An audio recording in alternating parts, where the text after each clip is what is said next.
Hello students, ये video class 11th के chapter units and measurement का थर्ड पार्ट है। इस वीडियो में हम पढ़ेंगे एक्यूरेसी, प्रिसीजंस और एरर के बारे में। तो चलिए सबसे पहले बात करते हैं एरर्स के बारे में।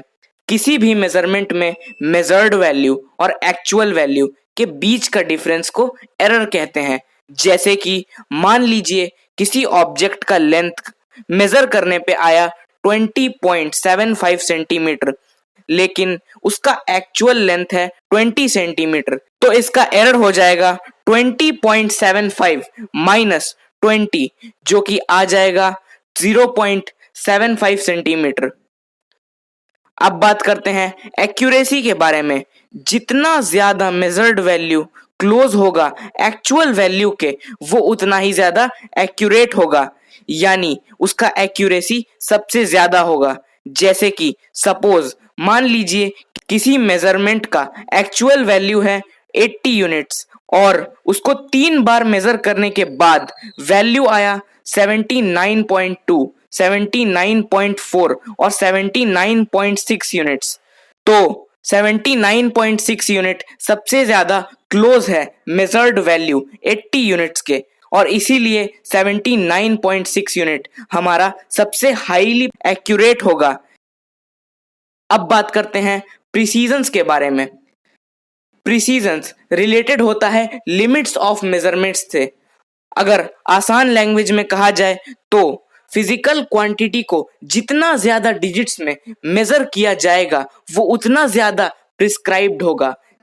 जैसे कि कोई मेजरमेंट करने के बाद 3 मेजर्ड वैल्यू आया 3.6 यूनिट्स, 3.62 यूनिट्स और 3.628 यूनिट्स, तो इनमें से सबसे ज्यादा प्रिस्क्राइब्ड 3.628 यूनिट्स होगा, यानी उसका प्रिसीजन सबसे ज्यादा हाई होगा क्योंकि उसका नंबर ऑफ डिजिट्स सबसे ज्यादा है। तो चलिए अब बात करते हैं एरर्स के बारे में। तो एरर्स दो टाइप के होते हैं, सिस्टमैटिक एरर और रैंडम एरर। सिस्टमैटिक एरर भी 3 टाइप्स में डिवाइडेड होते हैं: instrumental error, imperfection in experiment techniques and procedure, और पर्सनल एरर्स। अगर एरर किसी रेगुलर वे में एक डायरेक्शन में पॉजिटिव या नेगेटिव में होता है तो उसे हम सिस्टमैटिक एरर कहते हैं।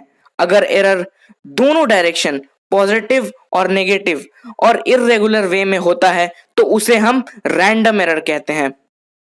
अब चलिए सिस्टमैटिक एरर के कुछ टाइप्स को देखते हैं। अगर फिजिकल क्वांटिटी को मेजर करने वाला इंस्ट्रूमेंट में कोई फॉल्ट होगा या डिफेक्ट होगा तो उसकी वजह से होने वाले एरर को इंस्ट्रूमेंटल एरर कहते हैं। कभी कभी मेजरमेंट करते वक्त बाय मिस्टेक हम एक्सपेरिमेंट्स रॉन्ग वे में परफॉर्म करते हैं, तो इसकी वजह से होने वाले एरर को imperfection in experimental techniques and procedure के अंडर काउंट करेंगे। अगर एक्सपेरिमेंट्स का रीडिंग लेते टाइम हमसे मिस्टेक्स या गलती होती है तो उसकी वजह से होने वाले एरर को पर्सनल एरर कहते हैं। तो चलिए अब बात करते हैं एब्सोल्यूट एरर, रिलेटिव एरर और परसेंटेज एरर के बारे में। सबसे पहले पढ़ते हैं एब्सोल्यूट एरर के बारे में।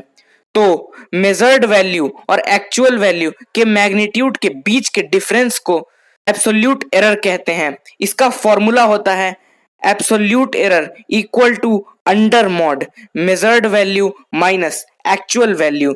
यहाँ पे एब्सोल्यूट एरर को डेल्टा ए से डिनोट करते हैं।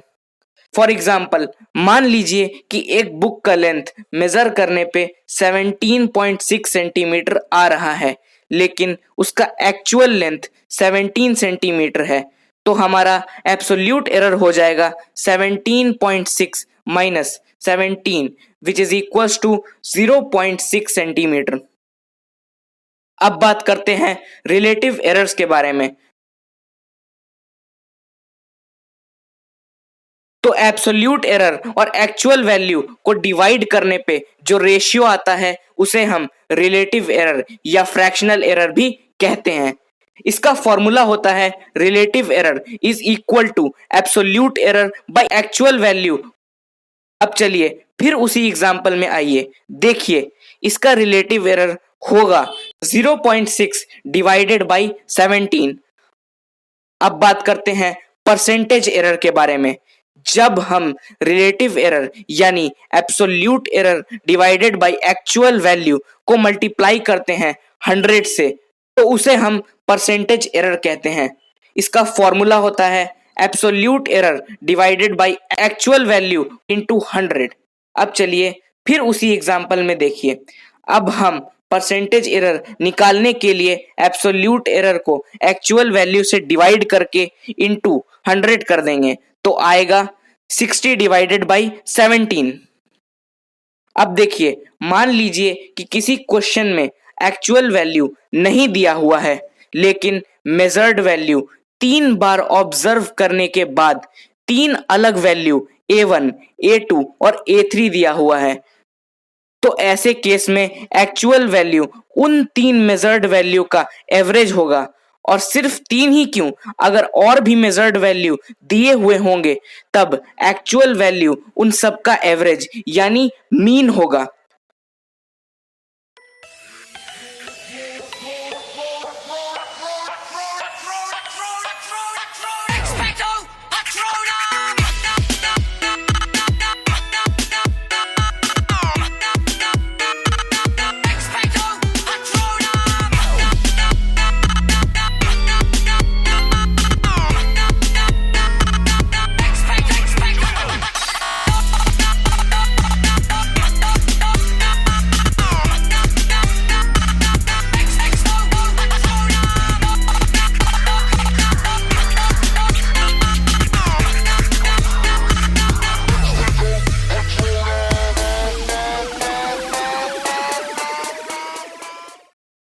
अब देखिए, किसी मेजरमेंट का एक्चुअल वैल्यू और एरर दिया हुआ है तो उसको फॉर्मल वे में लिखने का स्टाइल होता है actual value plus minus error. ये एक इंपॉर्टेंट वे है किसी मेजरमेंट के एक्चुअल वैल्यू और एरर को लिखने का। किसी भी इंस्ट्रूमेंट से मैक्सिमम जितना स्मॉलेस्ट वैल्यू मेजर्ड होगा वही उसका लीस्ट काउंट कहलाता है। तो चलिए अब बात करते हैं कॉम्बिनेशन ऑफ एरर्स के बारे में। देखिए, किसी भी दो मेजरमेंट के दो एब्सोल्यूट एरर को सम करने का सिंपल फॉर्मूला होता है first absolute error plus second absolute error. अब देखिए, किसी भी दो मेजरमेंट के दो एब्सोल्यूट एरर को डिफरेंस करने का फॉर्मूला होता है first absolute error plus second absolute error. आप लोग जरूर सोच रहे होंगे कि हम डिफरेंस निकाल रहे हैं तो फिर ये प्लस कहां से आ गया। नहीं, हम लोग चाहे सम करेंगे या डिफरेंस करेंगे, एब्सोल्यूट एरर का दोनों में यही फॉर्मूला होगा first absolute error plus second absolute error. अब देखिए, ये तो हमने बात किया सम और डिफरेंस का। अब देखिए, किसी दो मेजरमेंट के दो एब्सोल्यूट एरर को मल्टीप्लाई करने का फॉर्मूला होता है delta Z divided by Z equals to delta A by A plus delta B by B। यहाँ पे डेल्टा A और डेल्टा B दो एब्सोल्यूट एरर है और A और B दो एक्चुअल वैल्यू है किसी दो मेजरमेंट का, और Z है A इंटू B। अब देखिए, अगर Z पे कोई पावर दिया हुआ है तो उसके लिए एब्सोल्यूट एरर का मल्टीप्लिकेशन का फॉर्मूला हो जाएगा delta Z by Z equals to P delta A by A plus Q delta B by B plus R delta C by C। यहाँ पे डेल्टा A और डेल्टा B दो absolute error है, Z है एक equation जिसमें A का power P है, B का पावर Q है और C का पावर R है।